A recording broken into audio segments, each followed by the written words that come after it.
Hello and welcome to the Green Machine. I'm Dave, your host, joined by Martin, and we're here to talk about the Euro 2025 Under-21's qualifier draw. I think I got that right. It's You taken did? about, yeah, I did, didn't I? It took me about 4 goes to get it. Yeah, so basically the draws had just happened. We are hot off the press. Well, I am in my sexy robe. You can't see it because it's not on video. And well, let's just talk about the draw. The draw has just happened over in France somewhere. It's always in bloody France. And Ireland's second seeds after the exploits of the last group. They are in group. It's not in France. Where was it then? Nyon, Switzerland, the home of UEFA. Oh, it might as well be bloody France.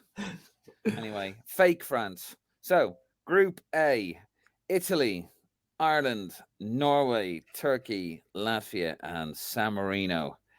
The qualifiers will take place between March 2023 and October 2024, and any playoffs will be in November 2024. How does one get a ticket? How does one qualify for this?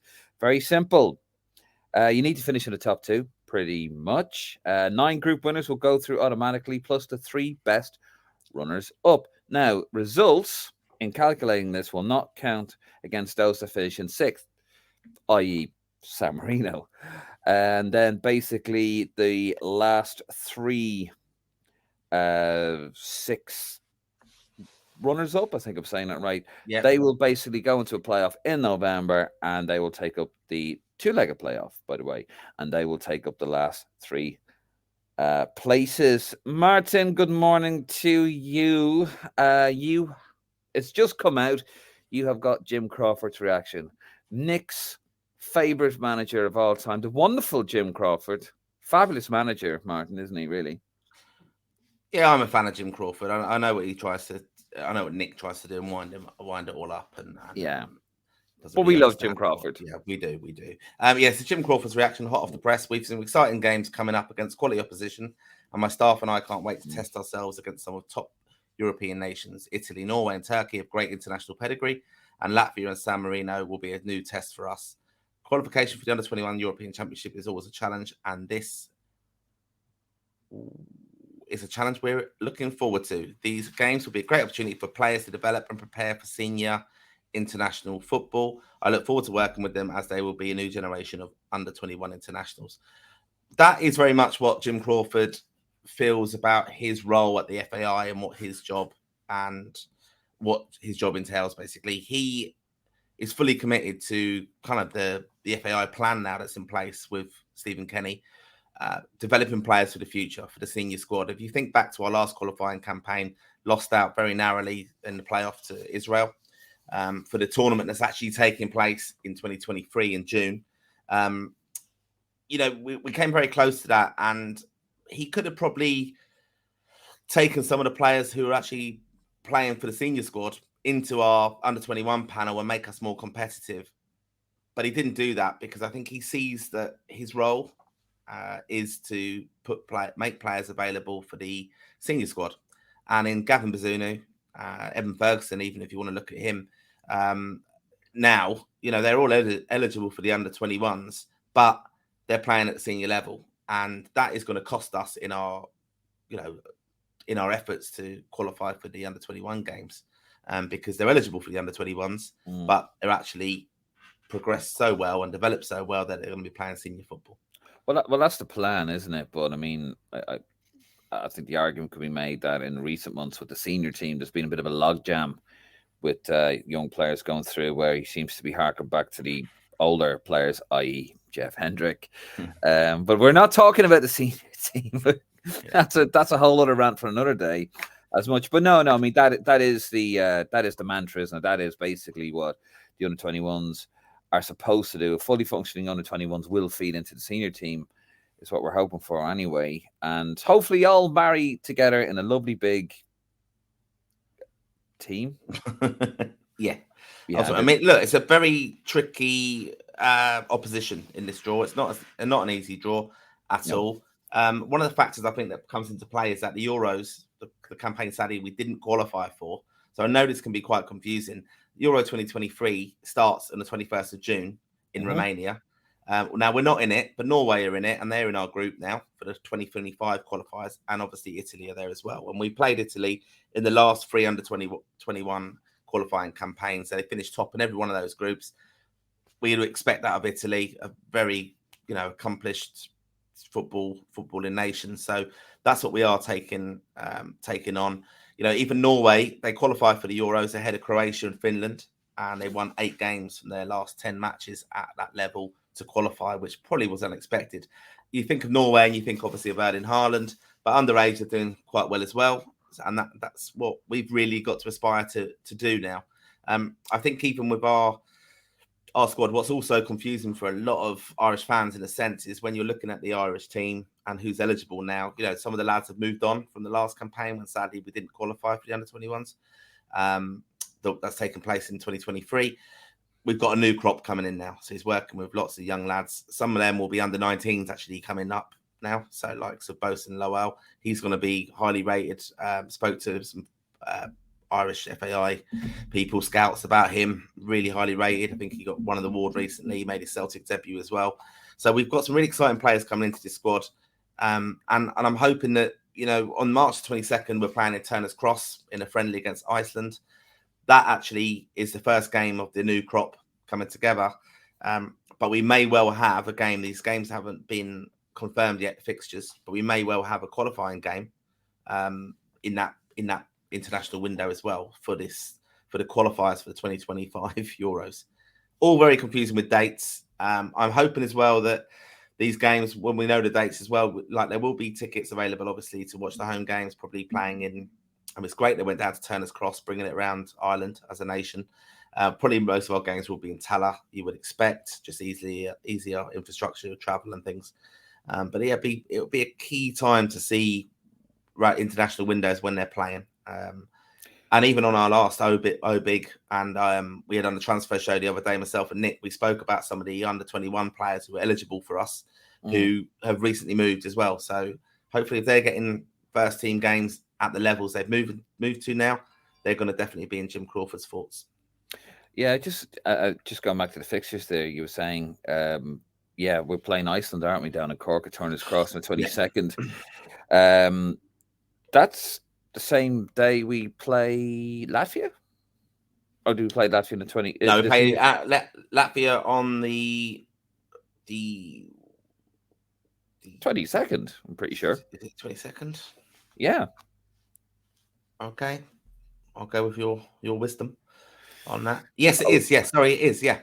So they're playing in Cork night. We play Latvia at home. So that will be an interesting one as well, because we would hope, obviously, not to focus this on obviously the senior team, but some of the players again will be eligible for the under-21s. If someone perhaps had a starring performance for the under-21s, would they kind of come into the flip between squads? That is something that does happen sometimes. I mean, it does. But here's the thing, though. I'm what that always kind of gets me going is that under-21s they're trying to develop the game, UEFA. They're trying to get more interest in the under-21s and trying to make money and all this kind of stuff and bring the game forward at all levels. But yet, here you have the under-21s down in Cork, and no one's really going to go to that unless you live in Cork, and that is going to be a midweek game. So I'd imagine that's going to be on at the same time as the senior team. Yeah. Because it's not on a Saturday, it's on a Wednesday. You'd kind of this is what annoys me. You'd kind of hope that they would do it all at the same time. They would have the draw for the under-21s at the same time as the seniors. So you can sort of marry, for example, right, we travel over to the games. You'd love to be able to factor in the under-21s games, wouldn't you, when you're going over? That used to be the case on our travels. When we used to the senior draw and the under-21 draw used to mirror each other. So basically, when Ireland were drawn against Cyprus, the under-21 game team would also have Cyprus, and they used to play the night before. So it's fantastic actually, because the lads, a lot of the travelling Irish fans would go over the night before, taking the under-21 game. You'd always see the under-21 lads at the senior game as well, but it created a real bond between the fans and also more the teams as well, because You get look to at meet an him. under 21 player that you're going upwards, and you're thinking that's where I want to be. I want to be playing tomorrow night, not tonight. And we had some fantastic days. I remember being at Cyprus away, watching Don Gibbons, our under 21 manager then, sitting in his deck chair, getting more sun than us than we did on our holiday that time. Watching the game, Willow Flood, I remember playing there, and a young Aidan McGeady, I think, was in that squad as well. Really good kind of side to watch and get behind them, and that made an awful lot of difference to the lads, I think, in some of the results we got. But they did away with that, and I think it's a big loss to the under 21s that they did that, because they don't have the fan following support then. And again, this is like you just said there. I actually hadn't realised that, getting confused with all my holiday dates and things. But yeah, the 22nd. It's a shame now that Turner's Cross is the venue for that game, in the sense that it's clashing. Like, not a problem with Turner's Cross, but more that it's going to be the same night as the senior game. And you're thinking, that's a bit at odds in what we're trying to do here and bring it all together. And it's a friendly. You would have thought they could have had a little bit of movement on that. I mean, that's not even a UEFA thing. I'd imagine that's an FAI thing. I mean, it'll probably be international window thing, I would say, though. That's all. But when the teams players release from clubs, it could be tied in with that. Stop that FAI bashing, Dave. Never. No, I mean, it is very disappointing, because even the playoff, the one against Israel, the second leg, which went to penalties, was was going on at the same time as the Armenia game in Yviva, and it's like, sorry, Lansdowne, and it's like, on one hand, I was sitting there in the media box. I don't have my media lanyards on, but I should really. And I've got the match on in front of me, but I'm also on the laptop. I'm watching it on the RT player, the under 21's game. It's so stupid. It really is. And I think as well, it's the bond with the players and the fans, because if you're at the under 21's game, you have a bit more access to the under 21's players, I'd imagine. And as you grow with them, don't you? And you get to know them. And then when it becomes senior players, it's a bit more of a bond.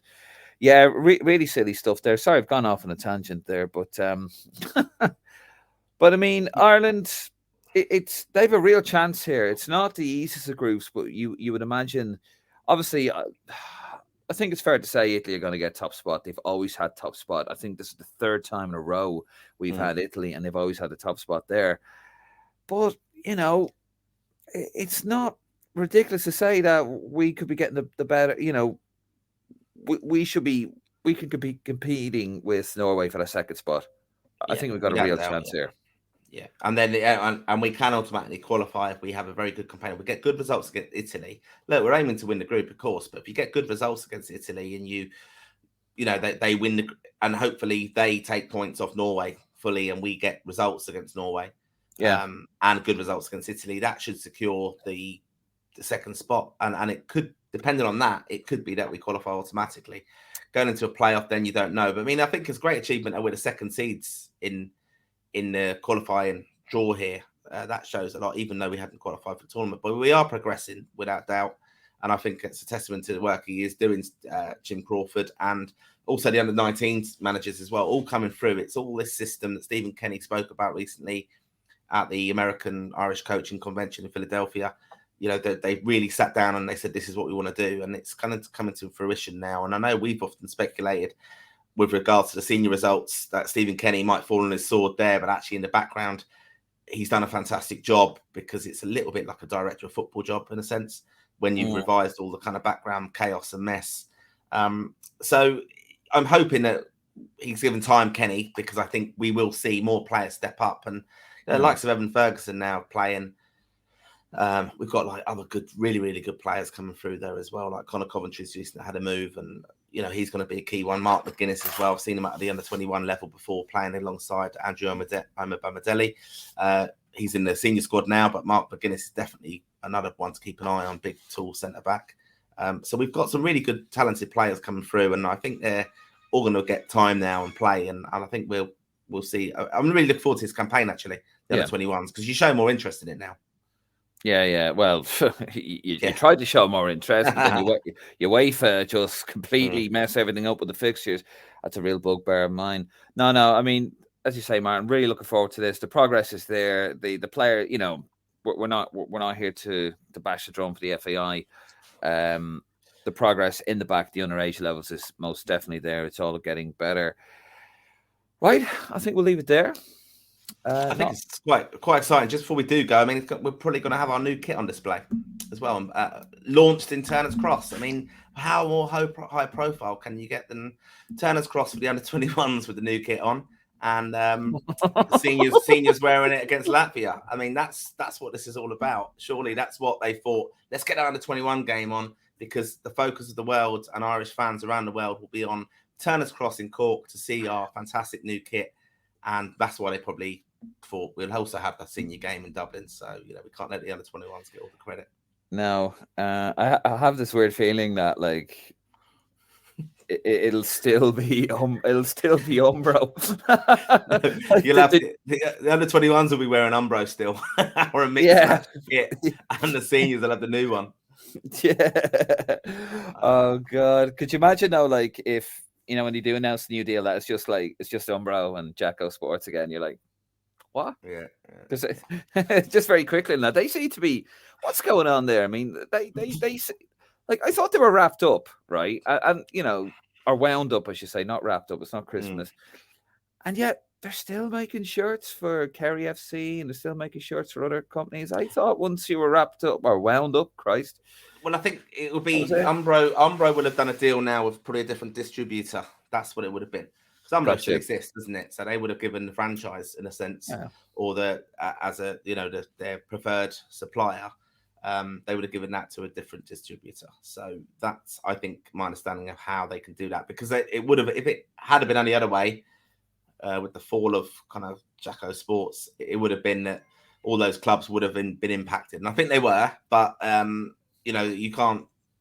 There must be some way, kind of legalities and contractual with the clubs, that they can't really lose out because of a company not providing kits, in a sense.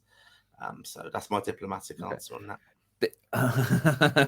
The only reason why I asked is because I was asked, and I didn't fully understand why, and I was asked to ask you. I actually genuinely was asked to ask you. Yeah, the Kerry kit is lovely, the new one. It's very similar to a lot of what we've seen before. You going to get one? No, I don't know. I'm not sure, actually. It's your closest club. I don't have an allegiance to any League of Ireland team really, because Kilkenny folded, sadly. So Kenny Carlo, I suppose. It's your closest club, though, isn't it, Martin? I can't hear you over your. I can't understand you over your Kilkenny drawl over there. But anyway, listen, we're going to leave it there. Thank you very much for listening. Do continue, please, to support the podcast. We do appreciate your support. You can follow us on our Facebook page, our Instagram page, our Twitter, our YouTube channel, which hopefully you're listening to this on. And if not, and also go on to the greenmachinepodcast.com. We will be back. We are starting a brand new series coming up very soon called This Week Back in the Day. It's a little teaser there for you, Martin. Yep. Bit more than that, actually, on the coming weeks, but very, very exciting stuff. And also, we do have our live show every Sunday at 9:30 on YouTube and Facebook. We're going to leave it there. Thank you very much for listening. All the best.